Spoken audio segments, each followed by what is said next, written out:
This week on Waterways, the Dolphin Ecology Project, environmentally sound boat care, and rules of the reef.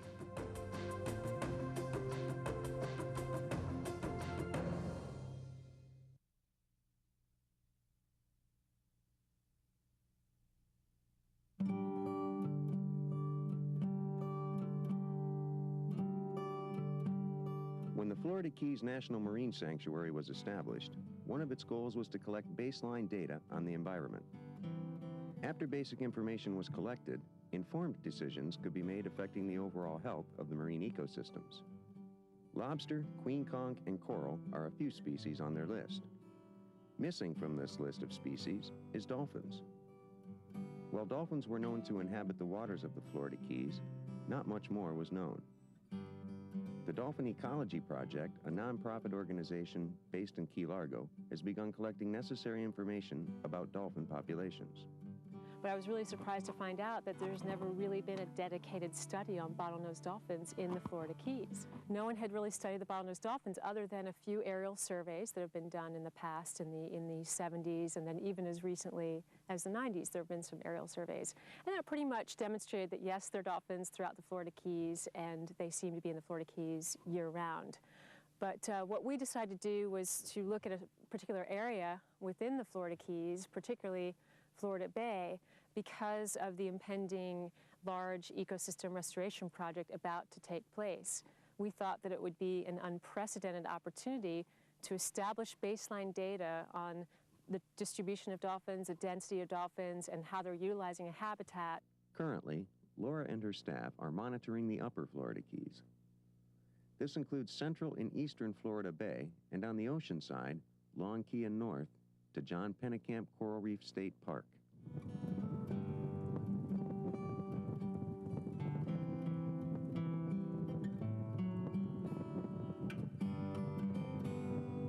What we're looking for is anything that breaks the pattern on the surface. A lot of times you can see the dorsals above the surface, even at a great distance, or any sort of splash or movement in the water is worth looking at.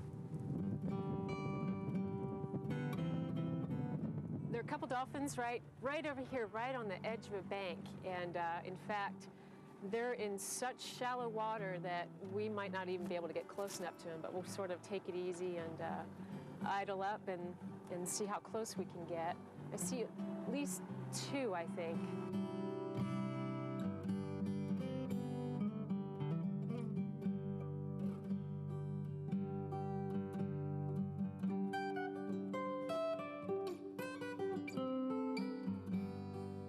What we need to do now is try to approach them very slowly to try to get close enough to get a really good picture of their dorsal fin. In order to do that, it's a real art, actually. We have to get exactly parallel to them and get the perfect perpendicular shot of the dorsal fin so that we can pick up any sort of unusual markings on the fin.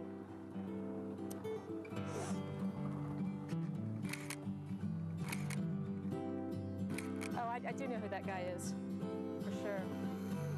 That one that has sort of the lower peduncle notch is definitely in our catalog. I definitely recognize that individual.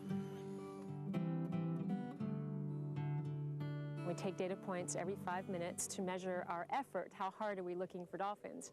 And when we find dolphins, we stop, fill out a data sheet, and try to take pictures of all of the individual dorsal fins.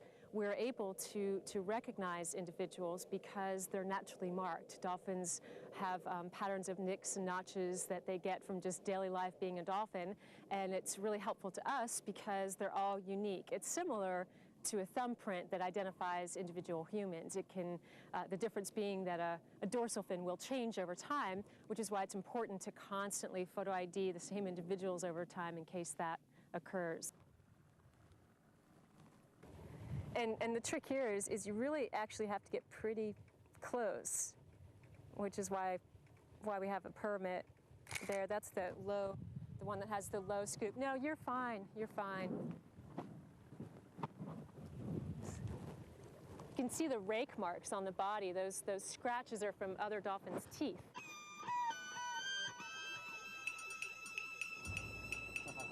Okay, neutral.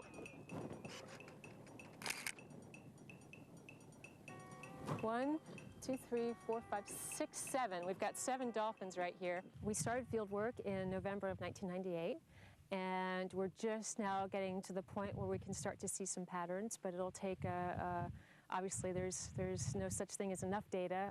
There's a lot more work that we need to do, but we can certainly make some real preliminary conclusions. For example, we can say with certainty that the majority of dolphins in the upper Florida Keys are marked, which means that they're good candidates for a long-term photo identification study.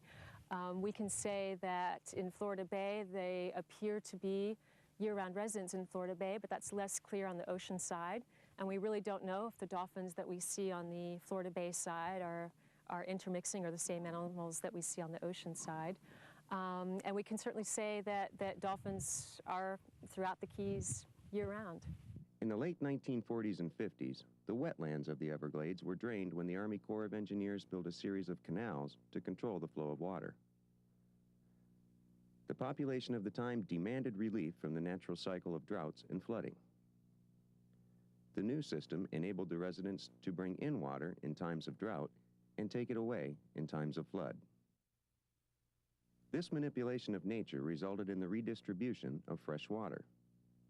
The fresh water that originally traveled through Taylor Slough to the east in Florida Bay was diverted to the Atlantic Ocean.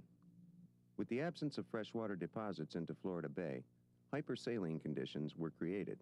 The impacts this had on wildlife were severe, and after much debate, the Army Corps of Engineers has now begun a 30-year restoration project that will return the flow of fresh water to a more natural state. The effects of the South Florida Restoration Project will need to be systematically recorded. It's important to get this kind of baseline data so that we can monitor the dolphins' distribution throughout the restoration process.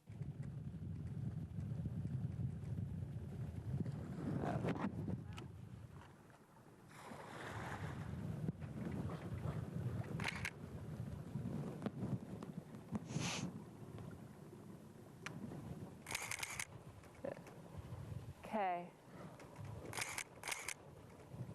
Excellent.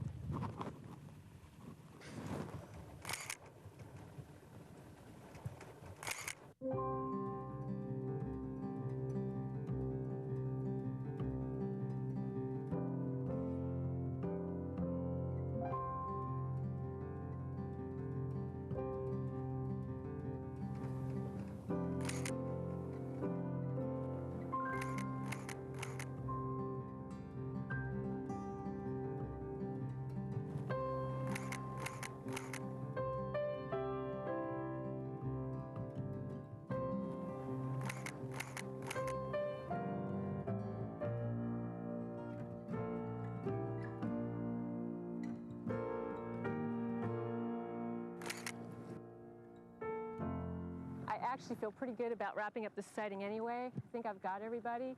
So we'll go ahead and do some water quality, write up some notes, and we'll keep looking. Through a partnership with Duke University Lab, the Florida Keys National Marine Sanctuary, and the Nature Conservancy, the Dolphin Ecology Project has incorporated stringent scientific protocols in its collection of data. Whenever we have a sighting, we take down certain types of information, and our methods overall in terms of data collection, our photo ID methods, were really established by Dr. Randy Wells at Marine Lab, and we're essentially using very similar methods and protocols. The types of information we collect are the time of the sighting, the location of the sighting, and also we take a location and time when we leave the dolphins.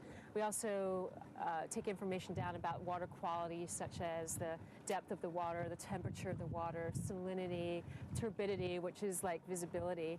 And then we document any behaviors that we might have seen the dolphins engaging in, such as traveling, social, with the boat, feeding, possibly feeding, things like that, a leap, a tail slap, things like that. And then we also write down the estimated numbers of dolphins. When surveying the seascape, it is equally important for Laura and her staff to record the absence of dolphins as it is to record their presence. The areas that dolphins don't inhabit can tell volumes about dolphin behavior and migration patterns.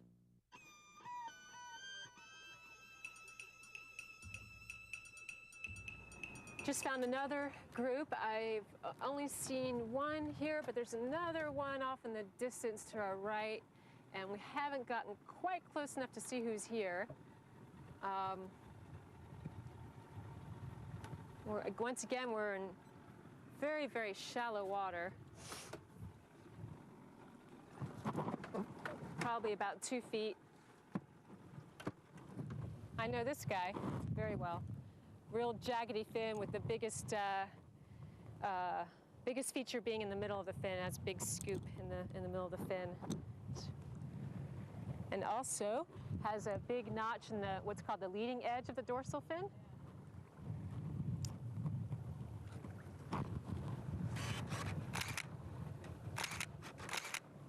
Can't believe this. Through the water dorsal photos, the water is very clear. By identifying individuals, we can begin to piece together their life history puzzle. We can answer basic questions as to, are they year-round residents of this area, or are they just transiting through?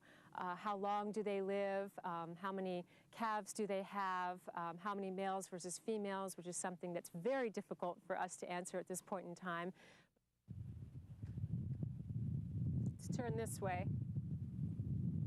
Oh, look at this one. This one I always have a tough time getting a photo of. Real low, big scoop in the peduncle. Yeah, right there. Okay. Oh yeah, I know you.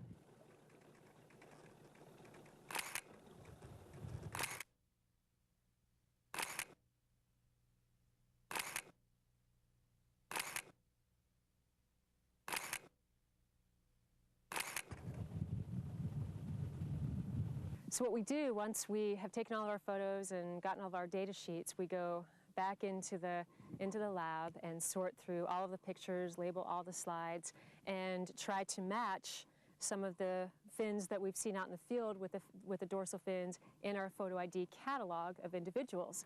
And right now we have about 185 dolphins in our catalog. If we can't find the dorsal fin in the catalog, we have to go through the entire catalog twice at least to make sure that it's not there before we bring in the new dorsal fin. So it's a very time-consuming process.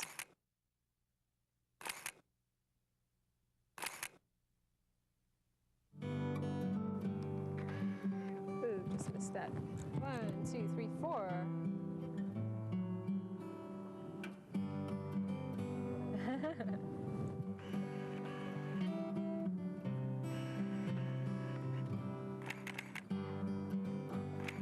Posers.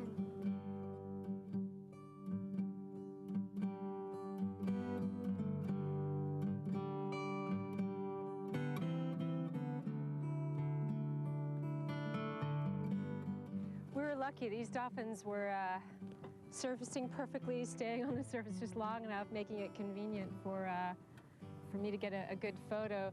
Sometimes with moms and calves especially, it's very difficult. They're kind of protective of the calves, and so understandably they're not too keen on a boat getting very close to them, and so you have to be very patient, very delicate, approach them very carefully, and so every sighting is different.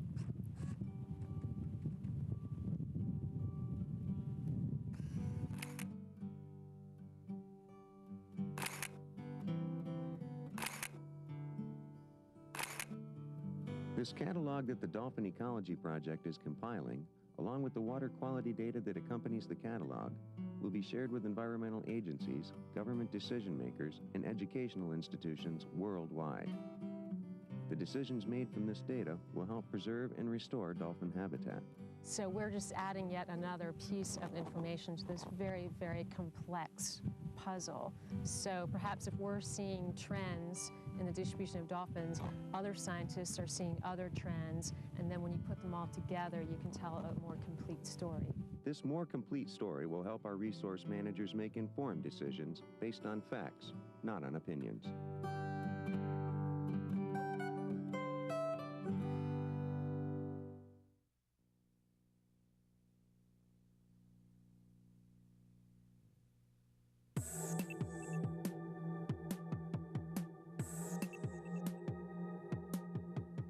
beautiful clear waters of South Florida draw many people for boating, swimming, diving, and fishing. Each year, the Florida Keys alone sees 6 million visitors. The state of Florida has close to 900,000 registered boats. Boat care and maintenance has a direct impact on both land and marine environments. In my line of work, I see boats clean on a daily basis. A clean boat is more than a matter of pride. It requires a lot less maintenance in the long run. There are many, many products on the market to clean boats, some of which are made specifically for boats and the marine environment. If you use household chemicals or industrial cleaners, please check the labels carefully. Cleaners with chlorine, phosphates, and petrochemicals can harm the environment. In many areas, use of these products is forbidden on or near the water. Many people feel that going to harsh chemicals, such as bleach, will clean your boats better than the products designed to be used on boats and around the water. This simply is not true. Whenever you clean your boat, the runoff will find its way into the waters of South Florida. Stormwater drainage in your neighborhood, like those at your marina, dump water runoff into the lakes, rivers, and bays of the state. Oil and chemicals from your driveway can pollute the waters we all enjoy. Remember, in the Keys, everything that you use to clean your boat in the marina and at home ends up in the water near our beautiful islands. Please choose your chemicals carefully. Of the 900,000 registered boats in Florida, 75% use two-cycle engines. These engines require that oil be mixed into the fuel. Manufacturers specify the correct mixture for peak performance. The proper fuel-oil mix is very important. What happens if you have too little oil in your fuel is that friction increases and you can damage your engine. If you have too much, then you get fouling of plugs and valves. This can be very expensive and increase your maintenance costs and fuel consumption. Another consequence of a fuel-oil mix that has too much oil is added pollution from engine exhaust. In a two-cycle engine, as much as 25% of the fuel used is exhausted unburned. This unburned mixture settles into the air and water of the bays and estuaries of South Florida. There are a lot of newer technologies that help you with the fuel-oil mix. The VRO automatically mixes the oil and the fuel so that the engine gets the most optimum mixture. Also, you can get a four-stroke engine. The four-stroke engines operate just like an automobile engine and are very efficient and very, very good for the environment. Not too long ago, there were fewer boats in Florida waters. In those days, sewage was an inconvenience, not an environmental problem. However, unregulated dumping of sewage is disastrous to the reef ecosystem and marine habitats. Many communities have designated no-discharge zones. In areas that are designated as a no-discharge zone, pump-out facilities are provided, either out on the water on a boat or on many piers and facilities along the sides of the water. When traveling South Florida waters, be sure to check for no-discharge zones and pump-out stations. You must also ensure that your marine sanitation device is in proper working order. Proper boat care and maintenance is a critical concern for environmental preservation. It is the responsibility of each individual boat owner to adhere to environmentally friendly boat care and maintenance.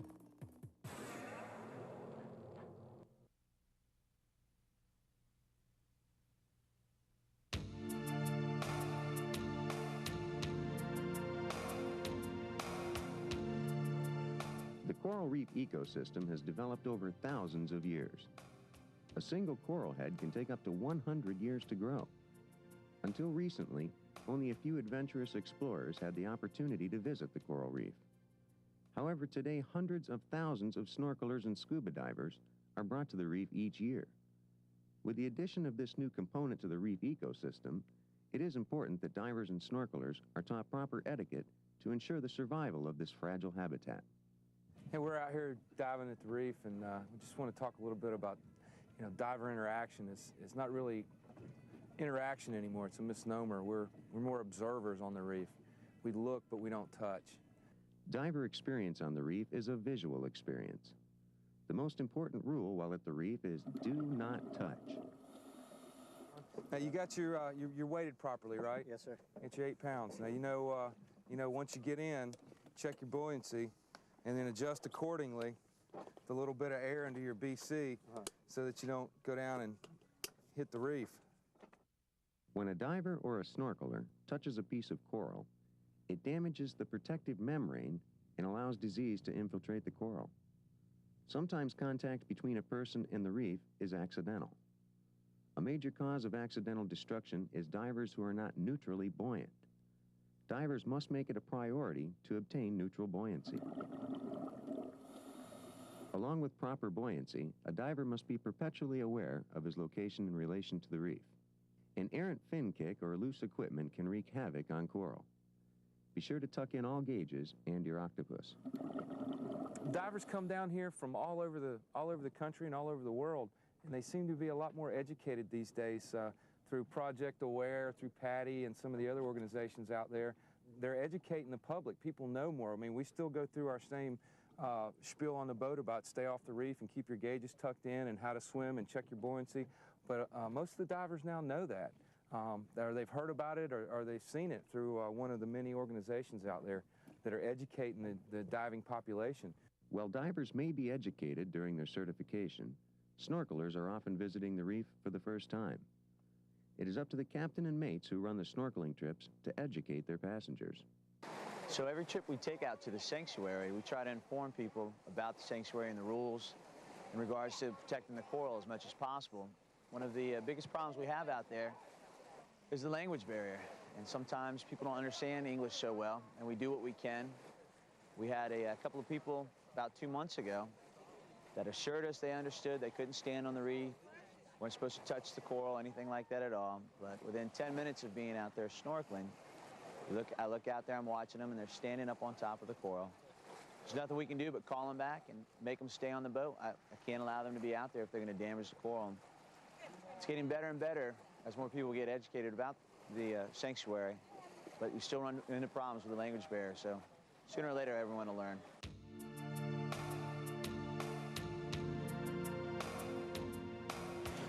I give this speech about 8 to 10 times a week about how to interact with the coral. And basically from what I found is that most people, as I'm giving the speech, are nodding their heads because they already know a little bit about the reef, and they already know that it's a visual experience and not to touch it or interact with it. Basically what I feel right now is that we're on the forefront of educating people. Most people already know what we're doing, and they want to preserve the reef just as much as we do so that our children's grandchildren can see what we're all seeing out here today.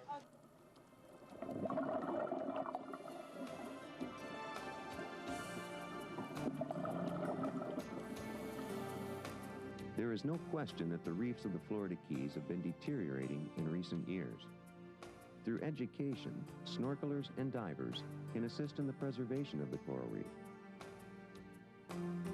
With an increased awareness and appreciation of the reef ecosystem comes a more responsible population.